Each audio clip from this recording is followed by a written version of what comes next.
नमस्कार, quantum mechanics के इस कोर्स में आपका स्वागत है। आज के लेक्चर में जो टॉपिक हम डिस्कस करेंगे वो है हमारा आइंस्टीन का प्रकाश विद्युत समीकरण। हमने पहले जो फोटो इलेक्ट्रिक इफेक्ट है उसके एक्सपेरिमेंटल सेटअप को देखा था, उससे जो ऑब्जर्वेशन मिले उनको हमने नोट डाउन किया था और उसके पश्चात उन ऑब्जर्वेशन के आधार पर हमने कुछ कैरेक्टरिस्टिक्स लिखे थे किसके, प्रकाश विद्युत प्रभाव के। और ये सारी चीज़ें जो है वो आइंस्टीन के द्वारा की जा रही थी।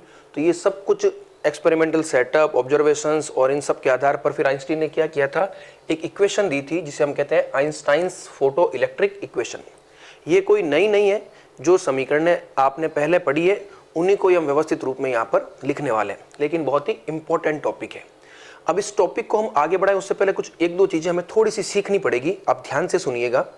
हमने ये बात की थी जब हमने फेल्योर्स ऑफ क्लासिकल फिजिक्स पढ़ा था, तो वहाँ पर हमने ये कहा था कि मैक्स प्लांक पहले आए थे, उन्होंने अपना एक क्वांटम सिद्धांत दिया था।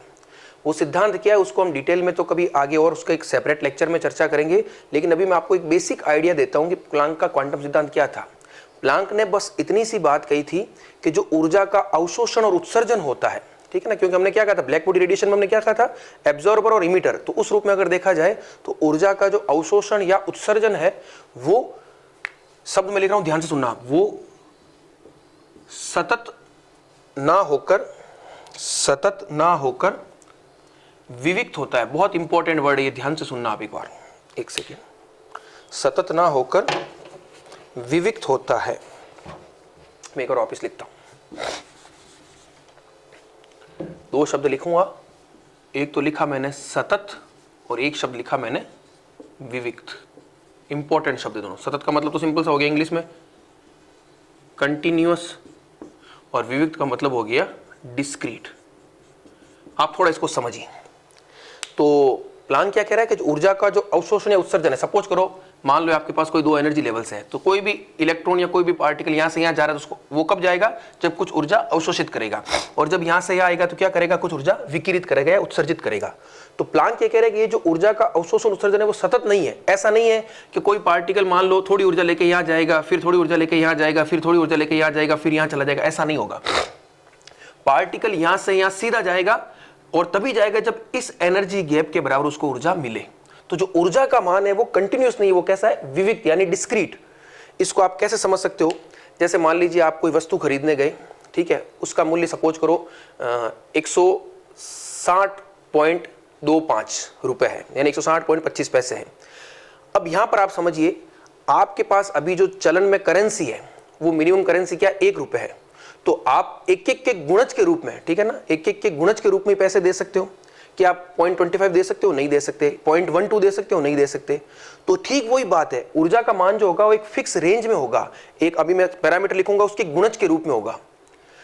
तो क्लासिकली तो पॉसिबल है, क्लासिकली तो आप कुछ भी कर सकते हो, एनर्जी का कुछ भी मान संभव हो सकता है, लेकिन क्वांटम मैकेनिकली जब हम बात करेंगे तो एनर्जी का हर संभव मान नहीं होता। एनर्जी का एक मिनिमम वैल्यू होती है, उसको हम कहते हैं एनर्जी क्वांटा, और उसको प्लांक ने ये बताया था कि वो होती है E = h न्यू।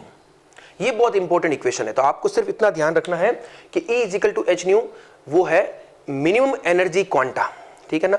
यानी अब जो भी ऊर्जा होगी वो या तो h न्यू होगी, या 2h न्यू होगी, या 3h न्यू होगी, मतलब h न्यू के गुणज के रूप में होगी। तो अगर इसको इन जनरल लिखना हो तो हम क्या लिखेंगे, En = nh न्यू। ये एनर्जी होती है। इसका मान कभी भी 0.1h न्यू, 0.2h न्यू नहीं हो सकता। ये बात की थी प्लांक ने। तो आइंस्टीन इसी सिद्धांत का प्रयोग करेंगे। फिर आइंस्टीन यहां पर एक चीज और करेंगे, उसको आप थोड़ा और समझिए। हम यहां पर दो प्रकार की रिजीम यानी क्षेत्र को पढ़ रहे हैं। कौन कौन से, एक क्षेत्र हम देख रहे हैं क्लासिकल अपना फील्ड, और एक हम यहां पर रिजीम को डिस्कस कर रहे हैं क्वांटम, ठीक है। तो देखो, अगर मैं लाइट की बात करता हूं, लाइट हमारे पास क्या एक विकिरण है, लाइट यानी प्रकाश।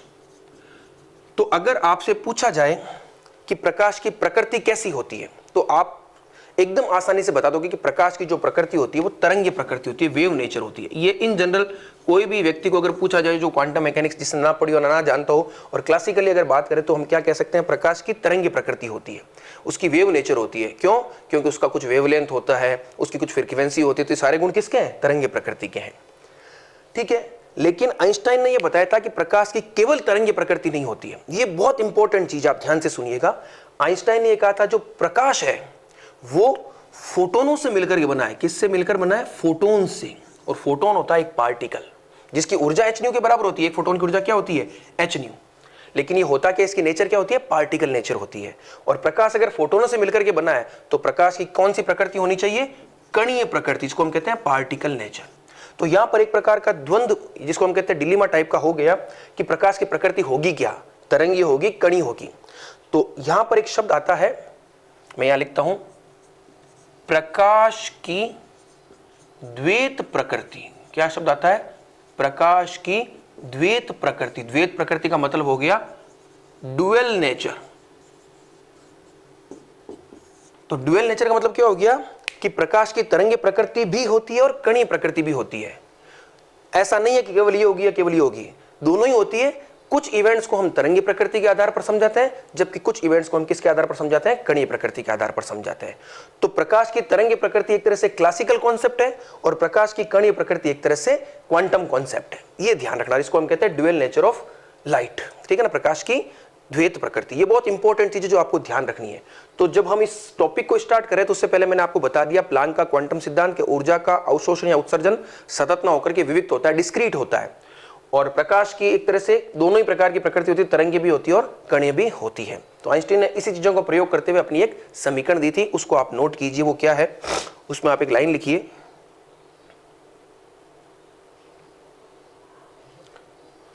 एक लाइन आप लिखिए इसमें,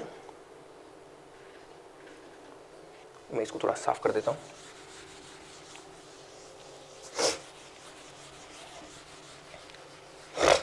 आप लिखिए,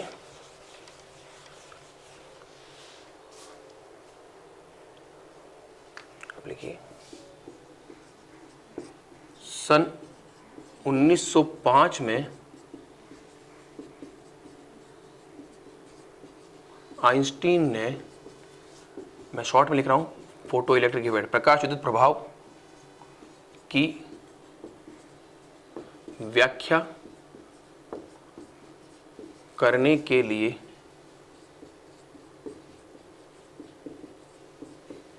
प्लांक के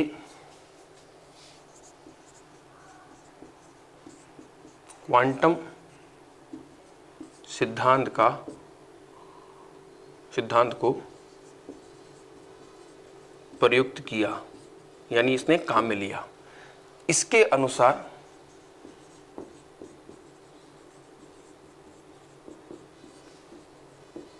प्रकाश ऊर्जा इसके अनुसार प्रकाश ऊर्जा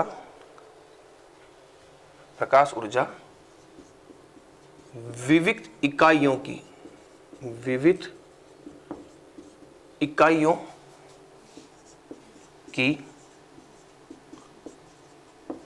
बनी होती है, जिन्हें ऊर्जा क्वांटा या एनर्जी क्वांटा, ऊर्जा क्वांटा कहा जाता है, तथा प्रत्येक ऊर्जा क्वांटम का मान h न्यू के बराबर होता है। अब इसको एक बार आप नोट कीजिए, फिर मैं बताता हूँ ये क्या है। तो हमने यहाँ पर क्या लाइन लिखी है? हमने एक लाइन लिखी है कि 1905 में आइंस्टीन ने क्या किया था? फोटो इलेक्ट्रिक इफेक्ट की व्याख्या करने के लिए प्लांक के क्वांटम सिद्धांत को प्रयुक्त किया। तो यहाँ पर दो चीजें, प्लांक का क्वांटम सिद्धांत एक अलग है और प्रकाश की द्वैत प्रकृति यानी प्रकाश जो है फोटोन से मिलकर के बना है, वो बात की थी आइंस्टीन ने। तो दोनों को मिक्स करके उसने क्या कहा कि प्रकाश ऊर्जा जो है उसका मान कंटिन्यूस नहीं होता है, प्रकाश ऊर्जा विविध इकाइयों की बनी होती है। विविध इकाई कौन सी होगी? फोटोन। क्योंकि आपने क्या कहा? प्रकाश फोटोन से मिलकर के बना है और हर फोटोन की ऊर्जा क्या होती है? h न्यू होती है। तो यही लाइन हमने लिखी है, प्रकाश ऊर्जा विविध इकाइयों की बनी होती है जिन्हें ऊर्जा क्वांटा कहा जाता है। ये वर्ड देखो दो, एक क्वांटा है, एक क्वांटम है। क्वांटम सिंगुलर है, क्वांटा प्लूरल है। खूब सारे क्वांटम मिलकर के क्या बना देंगे? क्वांटा बना देंगे। तो बस हमने यही इतनी सी लाइन कही है, प्रकाश फोटोनों से मिलकर के बना है और एक फोटोन की ऊर्जा क्या होती है? h न्यू के बराबर होती है। अब क्या होगा? आइंस्टीन देखेंगे कि जब आप किसी मेटेलिक सरफेस पर प्रकाश आपतित करते हो और जो प्रकाश आप आपतित करोगे उसकी ऊर्जा क्या होनी चाहिए, उसके कार्यफलन के बराबर या उससे अधिक होनी चाहिए। तो उन्होंने क्या किया, धातु के कार्यफलन से अधिक ऊर्जा का प्रकाश आपतित किया। तो जब आप अधिक ऊर्जा का प्रकाश आपतित करोगे तो क्या होगा, उसका 2 भागों में प्रयोग होगा। वो चीज हम वापस ही लिखने वाले हैं। तो आप एक लाइन नीचे और लिखिए, आप इसमें नीचे लिखिए, आप यहां लिखिए, आइंस्टीन ने बताया कि जब एच न्यू इंसिडेंट यानी आपतित प्रकाश की ऊर्जा और फाई जीरो यानी धातु का कार्यफलन, आइंस्टीन ने बताया कि जब H nu incident is greater than phi zero का प्रकाश किसी धात्विक सतह पर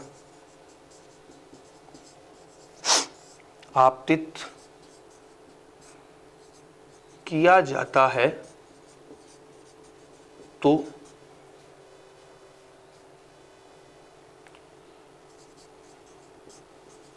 इस ऊर्जा, या इसको ऐसे लिखो, किया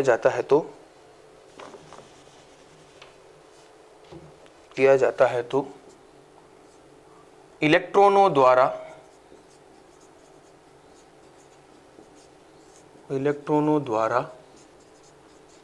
इस अवशोषित ऊर्जा का निम्न 2 रूपों में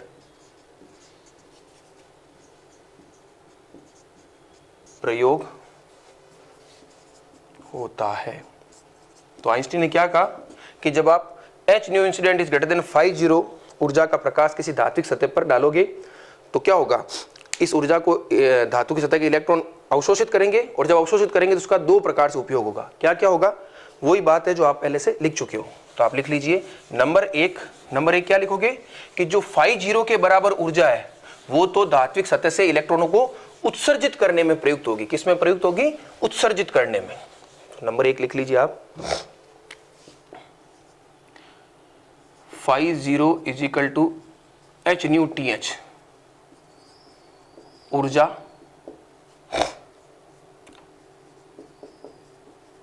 धात्विक सतह से इलेक्ट्रॉनों के उत्सर्जन में प्रयुक्त होगी। और इस ऊर्जा को जब इलेक्ट्रॉन अवशोषित करेगा तो वो ठीक धातु की सतह से बाहर आएगा। ठीक धातु की सतह का मतलब क्या हो गया, विथ 0 काइनेटिक एनर्जी। तो ये हमने लिख दिया। दूसरा क्या लिखोगे, एच न्यू इंसिडेंट माइनस 50 ऊर्जा इन उत्सर्जित इलेक्ट्रॉनों को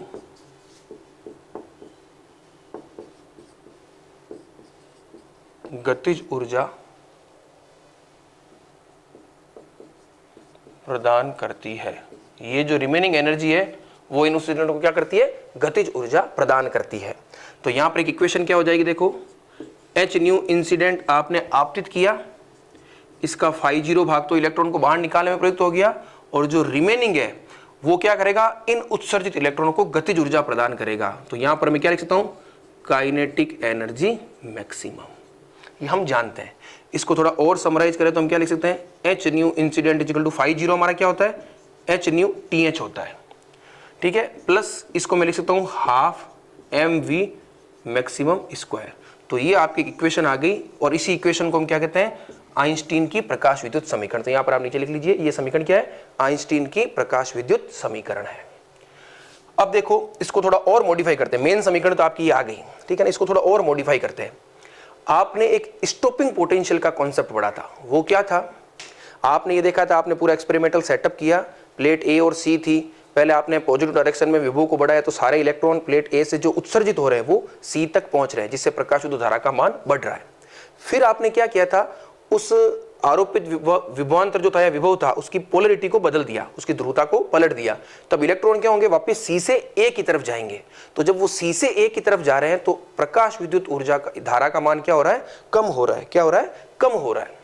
फिर आपने ये देखा था कि नेगेटिव डायरेक्शन में पोटेंशियल का आपको एक ऐसा मान मिल रहा था जिस पर प्रकाश विद्युत धारा का मान क्या हो रहा था, शून्य हो रहा था।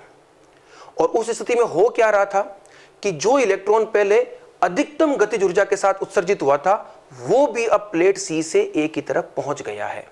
तो आप ध्यान रखना, नेगेटिव डायरेक्शन में विभव का वह मान जिस पर प्रकाश विद्युत धारा शून्य होती है, ये तो डेफिनेशन हम जानते हैं, लेकिन इसको हम और कैसे समझा सकते हैं, जिस पर अधिकतम गतिज ऊर्जा के साथ उत्सर्जित इलेक्ट्रॉन पुनः प्लेट सी से ए की तरफ आ जाता है, तो वो विभवांतर, वो पोटेंशियल आपका क्या कहलाता है, स्टॉपिंग पोटेंशियल कहलाता है।